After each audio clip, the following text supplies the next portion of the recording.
नमस्कार। आप देख रहे हैं स्पेशल कवरेज न्यूज और मैं हूं आपके साथ शिव कुमार। मेरे साथ हैं संजय सर। स्वागत और अभिनंदन। एसआईआर की परतें उधड़ने लगी हैं और उधड़ तो तब गई जब भाजपा के नेक्स्ट पीएम पद के दावेदार योगी आदित्यनाथ ने उसके वस्त्र उधेड़ दिए। उन्होंने अपने वक्तव्य में कहा है, कोई उसमें नहीं, लाइव प्रोग्राम में कहा कि इस एसआईआर से सबसे बड़ा उत्तर प्रदेश में बीजेपी का नुकसान होने जा रहा है, जहां 4 करोड़ वोट कट रहे हैं। कहां कट रहे हैं? नोएडा में 5 लाख, गाजियाबाद में 4.5 लाख, आगरा में 4 लाख, लखनऊ में 3 लाख, मतलब बड़े महानगरों में 4-4, 5-5 लाख जिले और ग्रामीण स्तर पर कम वोट कट रहे हैं। और उसकी सब लोग आप समझते हो हाई राइज सोसाइटी हो गई। हमें पता ही नहीं लगता नोएडा में एक एक सोसाइटी में 400-400, 500-500 फ्लैट हैं। अगर मल्टीपल कर दो तो पता लगता है कि एक गांव की जितनी आबादी है वो एक हाई राइज सोसाइटी की आबादी है, या एक कस्बे की आबादी है, वो उसमें 4 जो पिलर बने हुए हैं उन पिलरों की 4 की बराबर आबादी है। अब भैया गांव का वोट तो बचाएगा वो, क्यों? जमीन है। पता नहीं ये क्या लाया है सरकार वाले, इनका तो भरोसा खत्म हो गया सबका। पता नहीं एनआरसी हो रही है कि एसआरसी हो रही है कि जीआरसी हो रही है, क्या हो रही है, क्या भरोसा। तो उसने अपना गांव का वोट बरकरार रखा, उसने नोएडा का वोट या गाजियाबाद का उसने फॉर्म ही नहीं लिया। तो ये 4 करोड़ फॉर्म ही नहीं मिल रहे हैं, ढूंढते ढूंढते लोग परेशान हैं। इधर चुनाव आयोग अपने वेबसाइट पे बता चुका है कि फार्म तो हमने 97% लोगों को बांट दिए, तो वो फार्म कहां है? कितना झूठ बोलोगे? तब तक आज एक इंडियन एक्सप्रेस की खबर आ गई है, वो अभी संजय सर बताएंगे, बिहार की। ये तो हम वो वाकया बताते हैं जो आप चुनाव आयोग की वेबसाइट पे देख सकते हो। चुनाव आयोग जो रोज के रोज एसआईआर के जो 12 राज्यों के आंकड़े देता है उसमें देख लो 99% फॉर्म सभी बटे हुए हैं। फॉर्म आज भी कई लोगों को नहीं मिटे हैं। फिर 4 लाख फॉर्म किसे दिए गए? कोई सवाल पूछने वाला है? कोई सुनने वाला है? बिल्कुल। तो ऐसे में ये एसआईआर की जो आपके पास रिपोर्ट है इंडियन एक्सप्रेस की, ये क्या, ये बड़ी चौंकाने वाली रिपोर्ट है। बिल्कुल, माने इसमें खास बात यही है कि एक खुलासा है और नियम के उल्लंघन का मामला है। माने एसआईआर के बारे में कहा जा रहा है कि नियमों का कोई पालन नहीं हुआ। जैसे उसमें कि एसआईआर का ऑर्डर किसने किया, एसआईआर की जरूरत किसने महसूस की। सर व्हाट्सएप में आया था ये, एक चुनाव आयुक्त ने साबित किया कि एक व्हाट्सएप से ऑर्डर आया, उस पर हमने लागू कर दिया है। बिल्कुल बिल्कुल बिल्कुल, खबर छप चुकी है।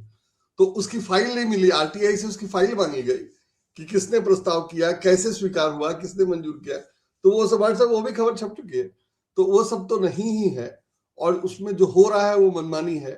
चुनाव आयोग ने सुप्रीम कोर्ट में कहा है कि उसको अधिकार है, सुप्रीम कोर्ट ने उसके अधिकार मान लिए हैं। बाद में संसद में कहा गया है कि कानूनन ऐसा नहीं हो सकता, वैसा नहीं हो सकता। सब एसआईआर में हो रहा है और एसआईआर या चुनाव आयोग किसी के प्रति जवाबदेह नहीं है। कोई जवाब नहीं दे रहा है। जो चाहता है जवाब देता है, जो नहीं चाहता है नहीं जवाब देता है, जो कहता है, और उसकी तरफ से ज्यादातर जवाब बीजेपी वाले देते हैं वगैरह वगैरह। बीजेपी वाला और कुछ गोदी मीडिया के लोग जवाब देते हैं, वो सब चल रहा है। तो उसमें अभी तक तो ये साबित ही हो चुका है कि एसआईआर जबरदस्ती है, मनमानी है। और दूसरी बात कि अभी हाल में संसद में कहा गया कि एक विधानसभा नहीं, किसी खास क्षेत्र में, एक विधानसभा के किसी खास क्षेत्र में जहां महसूस किया जाए किसी कारण से, लिखित में बताकर वहां पर एसआईआर हो सकता है।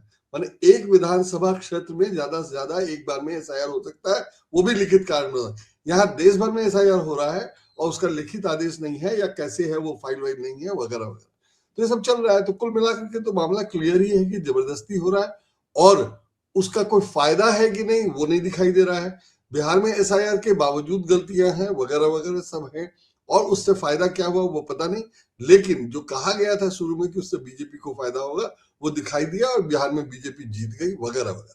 तो वो सब हो चुका है और तमाम एसआईआर के बावजूद बिहार के वोटर लिस्ट में तमाम गलतियों की खबरें छप चुकी हैं, बहुतों की चर्चा भी हम कर चुके हैं, वो सब हो चुका। लेकिन जो नया मामला है वो ये है कि कानूनन स्थानीय अधिकारी जो ईआरओ होता है लोकल, वही नोटिस भेज सकता है वोटर्स को किसी को शक के मामले में, कि अगर किसी के दस्तावेज पे शक है, किसी की सदस्यता पे शक है, नागरिकता पे शक है, तो एक अधिकारी निश्चित है जो भेज सकता है। और बिहार में ऐसे लाखों नोटिस भेजे गए हैं ड्राफ्ट मतदाता सूची के बाद कि आपकी नागरिकता या आपके दस्तावेज पे शक है, और वो दस्तावेज बने कितने हैं ये तो चुनाव आयोग ने नहीं बताया या नहीं पता चला है, या अखबार ने यही लिखा है, लेकिन वो लाखों में है और वो नोटिस भेजे गए हैं। जो नोटिस दिल्ली से गए थे, माने सेंट्रलाइज्ड गए थे, और उस पर लोकल अधिकारी के नाम हैं। माने खबर ये कहती है कि मतदाताओं को नोटिस जारी कर सकते हैं, लेकिन बिहार में नोटिस केंद्र से भेजे गए थे। हो सकता है इससे नाम नहीं कटे हों। जो नोटिस भेजा गया था नाम काटने के लिए या पुष्टि के लिए कि आपकी नागरिकता सही है कि नहीं, या आपकी दस्तावेज सही है कि नहीं, तो उससे नाम भले ना कटे हों, लेकिन प्रक्रिया का उल्लंघन हुआ है और चुनाव कानून के तहत अधिकार क्षेत्र का मामला है। माने अधिकार क्षेत्र तो लोकल अधिकारी का है और मामला दिल्ली से चला जा रहा था। तो कुल मिलाकर इसमें प्रक्रिया जो है वो एक समस्या है। बिहार के नोटिस चुनाव आयोग ने पहले से भरे हुए भेजे थे, मतलब वो कंप्यूटर का प्रिंटआउट था, उसमें कारण वारन सब भर के भेजा था, और हो सकता है कि यह बड़ी गड़बड़ी नहीं है, इसको आप बड़ी गड़बड़ी ना माने कि भाई नोटिस भेजना ही था, इनने उनने भेज दिया। लेकिन चुनावी निष्पक्षता के मूल में प्रक्रिया का तो मामला है ही है। माने नीचे के अधिकारी को भेजना है, उसको जांच करनी है, उसको पुष्टि करनी है, और ऊपर वाले ने भेज दिया। तो अब ऊपर वाले ने भेज दिया तो नीचे वाले को पता चलेगा कि गलत है, तो वो क्या बताने जाएगा, क्या माथापच्ची करेगा, और उससे कौन पूछेगा या क्यों पूछेगा। तो जब ऊपर वाले अधिकारी ने भेज दिया तो उनके पास जो जवाब आएगा वही देखेंगे, जबकि देखना इसको था। तो उन्होंने जो भी फैसला लिया वो इनकी बेहाल पे लिया। तो छोटे अधिकारी और बड़े अधिकारी का जो मामला होता है वो सब है ही है। लेकिन इसमें इससे भी ज्यादा खास बात यह है कि मुख्य चुनाव आयुक्त ने 17 अगस्त को अपनी प्रेस कॉन्फ्रेंस में चुनावी संशोधन को विकेंद्रीकृत संरचना कहा था। ये इंडियन एक्सप्रेस की खबर में लिखा है और उनको कोट किया है जो उन्होंने प्रेस कॉन्फ्रेंस में कहा था। न तो मैं, न मेरे साथी चुनाव आयुक्त, न ही कोई ईसी अधिकारी या आप कानूनी प्रक्रिया का पालन किए बिना वोट जोड़ या हटा सकते हैं। लेकिन यह उदाहरण सीधे केंद्र मैंने उन्होंने कहा कि कोई नहीं कर सकता, ना मैं कर सकता हूं, ना आप कर सकते हैं, ना मेरे साथी अधिकारी कर सकते हैं। इसके बावजूद ये मामला मिला है जिसमें सेंट्रल केंद्र से, माने चुनाव आयोग से नोटिस भेज दिया गया कि आप इन लोगों को भेज दीजिए, और वो बीएलओ के जरिए उम्मीदवार या वोटर तक पहुंचाया गया। यह सही है कि घटना से बड़े पैमाने पर नाम नहीं काटे गए, लेकिन एक भी नाम गलत क्यों कटे या एक भी नाम गलत क्यों जुड़े? तो उसमें यह है कि बिहार में मतदाता सूची के संशोधन के दौरान 68.66 लाख नामों में से 9,968 बिना किसी कारण के थे। बाकी मौत, पलायन, दोहरा या मतलब 10,000 के करीब वोट बिना कारण के हटा दिए गए, और बाकी के बारे में कहा जा रहा है कि उसका तो कारण था। मैंने 10,000 वोट ऐसा लग रहा है जैसे कि बहुत साधारण है। 10,000 वोट में कितनी कंस्टिट्यूएंसी में कितने लोग चुनाव जीत और हार जाएंगे। तो उसके बावजूद इसमें 10,000 वोट बिहार में एसआईआर के बाद ये सब मिले थे, और अब पता चल रहा है कि वो प्रक्रिया का भी पालन नहीं हुआ। चुनाव आयोग ने बिहार में लोगों को जो नोटिस भेजे वो पहले से भरे हुए थे। दिलचस्प है कि पूरे राज्य में इलेक्टोरल रजिस्ट्रेशन ऑफिसर को इलेक्शन कमीशन ऑफ इंडिया के सेंट्रलाइज्ड पोर्टल पर अपने अपने लॉगिन पर पहले से भरे हुए नोटिस मिले कि ये आपको इन लोगों को भेजना है। ये नोटिस लाखों की संख्या में थे और ईसी ने कोई संख्या नहीं बताई है। ये बिहार के उन वोटर्स के लिए थे जो अपने फॉर्म और जरूरी डॉक्यूमेंट पहले ही जमा कर चुके थे, और ये वो लोग हैं जिनके नाम अगस्त में प्रकाशित ड्राफ्ट लिस्ट में थे। मतलब जिनका था उनकी जांच करनी है, और उसमें भी प्रक्रिया का पालन नहीं किया गया है। खास बात यह भी है कि नोटिस पर ईआरओ के नाम थे और उन्होंने तैयार नहीं किया था, और उनको भेज दिया गया कि आप इसको भेज दीजिए। मतलब आपके नाम से चिट्ठी आपको भेज दी गई कि इसको इस पे कार्रवाई करवाइए या आगे भेज दीजिए, और आपने उसको तैयार नहीं किया है। इसमें एक बात और है कि पहले जो ऐसे नोटिस जारी होती थी उसमें कारण बताने की जगह खाली होती थी कि किस कारण से ये नोटिस जारी किया जा रहा है, और जो भी अधिकारी उसको भेजता था या साइन करता था वो अपने हाथ से उसमें कारण लिखता था। ये वाले जो मामला है उसमें कारण भी लिखा हुआ था या कोई खाली जगह नहीं थी, और जैसे आया वैसे ही आगे भेज दिए गए।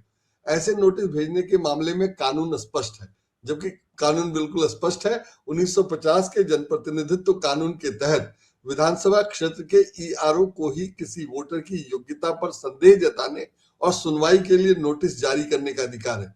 पटना और सिवान के कई क्षेत्रों में दौरे के दौरान पहले से भरे हुए ऐसे नोटिस के कई उदाहरण देखने को मिले। ये सब हिंदी में भरे हुए थे, पहले से भरे हुए थे और एक जैसे फॉर्म थे।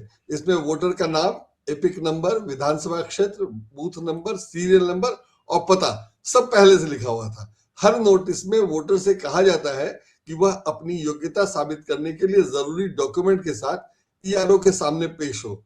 बिहार में यह सब केंद्रीकृत तौर पर हुआ, मतलब ईआरओ ने चिट्ठी नहीं भेजी, सबको एक साथ चिट्ठी भेज दिया गया कि अपना ईआरओ जो है बीएलओ के जरिए बंटवा दे। तो वो सब बट गया और कार्रवाई हुई। जो हुई, कितना कटा वो अलग मामला है, लेकिन नोटिस भेजने में प्रक्रिया का पालन नहीं हुआ।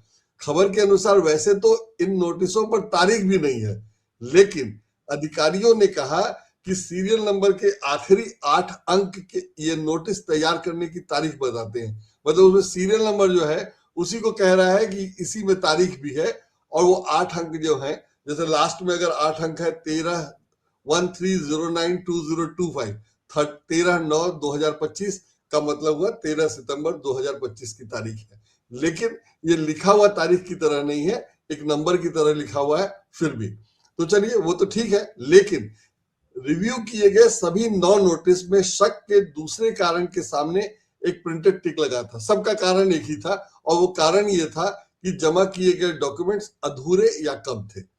इस संबंध में प्रतिक्रिया लेने के लिए इंडियन एक्सप्रेस ने 12 दिसंबर को चुनाव आयोग को सवालों की एक विस्तृत सूची भेजी। माने इंडियन एक्सप्रेस ने चुनाव आयोग को चिट्ठी भेजी कि आप इसमें बताइए आपको क्या कहना है। तो चुनाव आयोग ने उसका कोई जवाब नहीं दिया 12 तारीख को, और 17 तारीख के अखबार में ये खबर छपी है। तो 5 दिन तक इंडियन एक्सप्रेस को जवाब नहीं दिया चुनाव आयोग ने।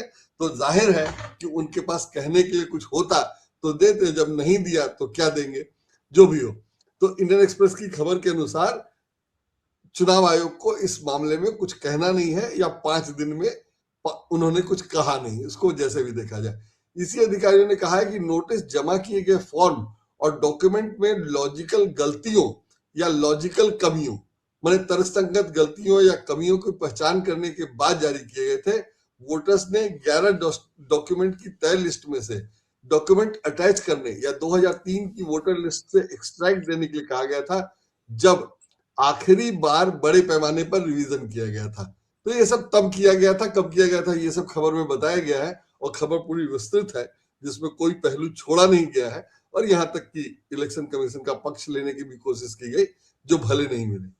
जिन लोगों को नोटिस भेजा गया वो कम दिलचस्प नहीं है। इनमें एक तो राजद के विधायक ओसामा साहब है। माने ओसामा साहब से हम समझ सकते हैं कि कौन है, और वो विधायक हैं, फिर भी उनको नोटिस भेजा गया कि उनका डॉक्यूमेंट क्लियर नहीं है। ये हाल है एसआईआर का, और नाम जिसको भेजा जा रहा है आप समझ सकते हैं कि क्यों भेजा जा रहा है। यही चर्चा है, यही हल्ला है, और इस खबर से इसकी पुष्टि हो रही है।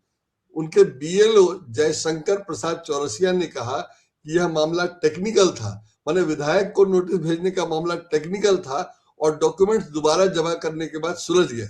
उन्होंने कहा, मुझे दिए गए किसी भी नोटिस से कोई नाम नहीं हटाया गया है, इसलिए बहुत परेशान होने की जरूरत नहीं। कोई हटा ही नहीं है तो कोई बात नहीं, लेकिन नोटिस भेजा क्यों गया, और भेजकर आपने परेशान तो किया ही। और विधायक को जब नोटिस भेज रहे हैं तो किसको किसको नहीं भेजा है, जब लाखों में भेजा गया है। तो ये 9 मामले तो वो हैं जो सामने आए। इस तरह से कैसे एसआईआर के नाम पर लोगों को परेशान किया जा रहा है या मनमानी की जा रही है, उसका ये बढ़िया उदाहरण है। इसी बूथ के 9 नोटिस में इसी बूथ का एक वोटर है, उसका भी नाम सुन लीजिए, वो संयोग से तारिक अनवर है। कि और उसने कहा कि समझ में नहीं आया कि डॉक्यूमेंट्स जमा करने के बाद उन्हें क्यों बुलाया गया था। उन्होंने कहा, जब मैं सुनवाई के लिए गया तो मुझे बताया गया कि मेरा नाम लिस्ट में है, कुछ करना नहीं है। मतलब यह हाल है कि मैंने उनको नोटिस देकर बुला भी लिया, नोटिस यहां से भेजा गया था, और वो वहां गया, तब उसके बाद कहा गया कि नहीं तुम्हारा तो नाम है, तुमको कुछ करना नहीं है। तो उसको भी बिला वजह परेशान किया गया, और कुछ किया गया कि नहीं, चाहे नहीं किया, और वो लोकल अधिकारी ने नहीं किया, यहां से किया गया, सेंट्रल ऑफिस से किया गया। ये सारी बातें गौरतलब है, यही इस खबर की खास बात है। सिवान के एक और बूथ में एक बीएलओ ने कहा कि उन्हें 6 वोटरों के लिए नोटिस दिए गए थे, जबकि उनके डॉक्यूमेंट्स जिनमें 2003 के एक्सट्रैक्ट भी शामिल थे पहले ही अपलोड किए जा चुके थे। उन्होंने कहा नोटिस में साफ तौर पर वजह नहीं बताई गई थी, मुझे लगा कि शायद स्पेलिंग में थोड़ी गड़बड़ थी। उन्होंने आगे कहा कि कोई वोटर को तय सुनवाई के ठीक 2 दिन पहले नोटिस मिले, मतलब वो भी है कि नोटिस यहाँ से तैयार करके भेजा गया, उसमें कारण वारण कुछ नहीं लिखना था, बीएलओ को देना था, फिर भी उसमें पर्याप्त समय नहीं दिया गया और जिस दिन सुनवाई की तारीख तय थी उसके 2 दिन पहले दिए गए। और जब 30 सितंबर को फाइनल लिस्ट पब्लिश हुई तो उनमें किसी का नाम हटाया नहीं गया था, लेकिन नोटिस दिया गया। मतलब जाहिर है कि अगर किसी का नाम नहीं हटाया गया और उस चिट्ठी को लोकल ऑफिसर ने नहीं भेजा था, दिल्ली से भेजा गया था, तो दिल्ली से परेशान किया जा रहा है और मकसद परेशान करना पहले है, बाकी सब तो बाद में होगा। और ये इस खबर से तो यही लगता है कि लोगों को परेशान करने के लिए भेजा जा रहा है और ये सब इसी लिए किया जा रहा है। और इसमें जो 2003 में वोटर होने का मामला है वो बड़ा दिलचस्प है। मैंने मेरे पास भी फोन आया कि आप 2003 में कहाँ के वोटर थे, कि फोन से पता चलने का कोई तरीका नहीं है कि वो चुनाव आयोग का ही वोट था, उसने कहा कि मैं फला बोल रहा हूं मैं वगैरह वगैरह, तो नहीं मानने का भी कोई कारण नहीं था क्योंकि वो सब जानता था। तो उसने पूछा कि मैंने कहा कि भाई मेरे पास, मुझे याद नहीं है 2003 में मैं कहाँ वोटर था, मेरे पास 2003 के वोटर होने का कोई सबूत नहीं है। हालांकि मैं वोटर था, मैंने वोट दिया है 2003 के पहले भी दिया है और मेरे पास पुराना वोटर कार्ड है, लेकिन मुझे अभी कभी याद नहीं है। तो नहीं कहा, उसने कहा कि नहीं जरूरी है। तो मैंने कहा कि जरूरी है तो यही ना, मेरे पास नहीं है तो आप मेरा फॉर्म फेंक दीजिए, कह दीजिए कि कारण नहीं है, लिख दीजिए कि उन्होंने ये दस्तावेज नहीं दिया, 2003 का विवरण नहीं बताया वगैरह वगैरह। और ये सब विवरण मुझसे तब मांगा जा रहा है जब मेरा नाम वोटर लिस्ट में है। वोटर लिस्ट में नाम है, बीएलओ आके मेरे से घर से इसी एड्रेस से, जो एड्रेस पहले से दर्ज है उसी एड्रेस से फॉर्म ले गया, और बीएलओ ही कह रहा है कि आप 2003 में कहा वोटर थे, और मैं कह रहा हूं कि 2003 में मैं वोटर नहीं था, मेरा नाम नहीं, मुझे जरूरत नहीं है, मेरा नाम मत चढ़ाओ। तो वो कह रहा है नहीं साहब, हमें तो कारण बताना है और हमें तो आपसे पूछ के लिखना है। मैंने कहा कि मेरे पास नहीं है तो मैं क्या कर सकता हूँ। तो नहीं, आप याद करके बताइए कि आप कहाँ रहते थे, यही बताइए। मैंने कहा 2003 में मैं दिल्ली में रहता था। दिल्ली में कहाँ रहते थे? पटपड़गंज में रहते थे। तो पटपड़नगर का ये विधानसभा क्षेत्र क्या है? मैं कहा मुझे नहीं पता, अब याद नहीं है। तो संयोग से ये सब बात करते हुए मुझे अपना कार्ड मिल गया, तो मैंने उनको नंबर बता दिया, तो वो अब शायद ढूंढ के मेरा नाम रह जाएगा, लेकिन नाम काटने की ये सारी व्यवस्था है। और मैंने पहले बताया था कि किसी का नाम, वो उसी पते पे रह रहे हैं फिर भी उनका नाम कट गया, और अब उनसे 2003 में कहा थे वो मांगा जा रहा है, और नहीं है तो उनसे कह दिया गया है कि चूंकि आपके पास 2003 का विवरण नहीं है इसलिए आपको नहीं बनाया जा सकता। इसमें और बड़ी दिलचस्प चीज है कि 2003 क्यों, 2003 क्यों, 2002 क्यों नहीं, 2005 क्यों नहीं? तो अभी मैंने ढूंढा तो 2003 में नागरिकता अधिनियम 1995 में एक बड़ा संशोधन किया गया था, जिसके 3 बेहद महत्वपूर्ण परिणाम हुए। पहला, NRC, national register of citizen को पहली बार कानून में शामिल किया गया, जो 2003 से पहले नहीं था। नेशनल रजिस्टर ऑफ सिटीजनशिप, उसमें धारा 14A जोड़ी गई।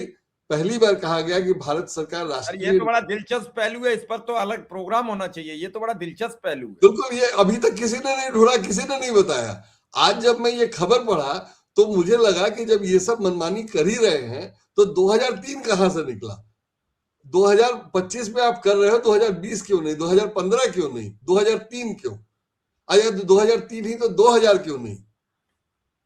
2000 होना चाहिए ना, कि 2000 के बाद का आप चेक कर रहे हैं। तो नहीं, उसका कारण है कि 2003 में ये संशोधन हुआ था और भारत सरकार ने कहा कि नागरिकता रजिस्टर बनाएंगे। उसमें हम लोग अलग से बात करेंगे, लेकिन दिलचस्प ये है कि 2003 में ये सब हो गया, उसके लिए एसआईआर हो रहा है। लेकिन आधार कब बना? आधार तो उसके भी बाद में बना है, 2006 या 9 में। 2006 या 9 में जब आधार बन रहा था तो वोटर लिस्ट और आधार अलग अलग बन रहे थे। वोटर लिस्ट तो पहले से बना था, वो कहा जाता है कि सेशन ने कहा कि नहीं, आइडेंटिटी कार्ड होना चाहिए इसलिए बना। तो जब वोटर लिस्ट और आई कार्ड बन गया था और कानून में ये संशोधन हो गया था, नेशनल सिटीजन रजिस्टर बनाना था, तो जब आधार बन रहा था तो आधार को इसी के अनुसार बनना चाहिए था, नेशनल सिटीजन रजिस्टर के अनुसार। लेकिन आधार के साथ कह दिया गया कि वो नागरिकता का प्रमाण पत्र नहीं है। तो आधार सिर्फ परिचय पत्र के लिए बना था, और आधार परिचय पत्र के लिए है, उसके रहते हुए चुनाव आयोग जो है वो नागरिकता चेक कर रहा है, जबकि नागरिकता चेक करना ही था तो आधार में चेक करना था। तो ये भारत सरकार के काम है, अलग अलग सरकारों ने किया, अलग अलग समय पे किया। और मोदी जी चूंकि मोदी जी आधार का विरोध कर रहे थे, मोदी जी आधार का आज भी विरोध, वो आज भी आधार का विरोध कर रहे हैं कि हम आधार को नहीं मानेंगे चुनाव आयोग के डॉक्यूमेंटों में, तो अदालत ने माना है।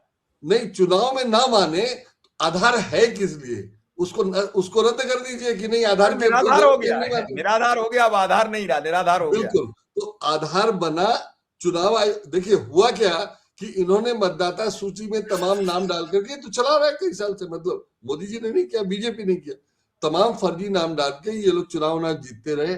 शेषन ने जब सख्ती की कि आई कार्ड चाहिए, तो इन्होंने आई कार्ड से इनको दिक्कत हुई और ये सब तो जो चलता रहा। फिर आधार आया कि नहीं नागरिकता के लिए होगा, वोटर लिस्ट यही रहेगा। तो जब कहा गया कि आधार कंप्यूटराइज्ड होगा और पक्का होगा, उसमें मतदाता सूची की तरह नहीं होना था, उसके लिए आईडीआई बनाया ही गया, इनको नील केनी को इसी के लिए लाया गया था। तो वहां बीजेपी की नहीं चलनी थी, तो कह दिया कि आधार जो है वो नागरिकता का प्रमाण पत्र नहीं है, उसको किसी तरह से वो करवा दिया गया। और अब जो है उसी को कह रहे हैं कि वो तो नागरिकता का प्रमाण पत्र नहीं है। वो नागरिकता का प्रमाण पत्र नहीं है तो बना किस लिए, उसकी जरूरत क्या थी? और जब वोटर लिस्ट था ही और हर नागरिक का ये है, तो इसी को नेशनल सिटीजन रजिस्टर क्यों नहीं बनाए? और जब national citizen register voter list नहीं है, क्योंकि उसमें 18 से कम के लोग नहीं रहेंगे, तो आधार क्यों नहीं है? और जब दोनों नहीं है तो इसमें लाखों करोड़ों लोग फालतू कैसे निकल रहे हैं? जाहिर है आपने पहले गड़बड़ी की है, आप ही ने से, मेरा मतलब पॉलिटिशियन से है, मैं किसी एक पार्टी की दोष नहीं दे रहा है। नहीं, सबका सब बराबर के दोषी है। और सर इस खबर को तो पढ़ के अब ये लग रहा है कि जो ये सब हुआ है उसमें तो ये लगता है कि भारी अनियमितता बरती गई है एसआईआर में, बिहार में भारी अनियमितता, और भारी अनियमितता का ये खुलासा हो गया और आरजेडी विधायक ओसामा को नोटिस भेज दिया। तो अब ज्ञानेश कुमार क्या जवाब देंगे? सवाल ये बनेगा। जवाब दिया नहीं उन्होंने। 5 दिन इंडियन एक्सप्रेस ने खबर में लिखा है कि हमने 12 तारीख को इंडियन एक्सप्रेस से जवाब मांगा, नहीं दिया। और ज्ञानेश कुमार 5 दिन में क्यों जवाब देंगे जब उन्होंने अलंद का जवाब अभी तक नहीं दिया है? तो और कह रहे हैं कि राहुल गांधी शपथ पत्र दे तब हम देंगे, वगैरह वगैरह। तो एकदम चुनाव आयोग मनमानी कर रहा है और उसको पूरी तरह सरकार का संरक्षण है और सब कुछ है। जो हो रहा है बिल्कुल अनुचित है, गलत है। और एक साथ एसआईआर का प्रावधान ही नहीं है, उसके बावजूद हो रहा है। सब कहने के बावजूद सुप्रीम कोर्ट में सुनवाई नहीं है, कोई कार्रवाई नहीं है। और मैं हमेशा से कहता रहा हूं कि चुनाव आयोग अगर स्वतंत्र संवैधानिक संस्था है तो तभी ना जब उसके मुख्य चुनाव आयुक्त की नियुक्ति ठीक होगी। जब नियुक्ति ही संदेह के घेरे में है या उसको चुनौती दी गई है और उस चुनौती पे फैसला नहीं हुआ है, तो चुनाव आयोग संवैधानिक कैसे हुआ? पहले आप उसको कर दीजिए ठीक, मुझे उसमें कोई दिक्कत नहीं है कि आप मुख्य चुनाव आयुक्त की नियुक्ति को सही कहें। कानूनन बना है, संविधान ने मैंने संसद ने पास किया है, संसद ने वो कानून बनाया।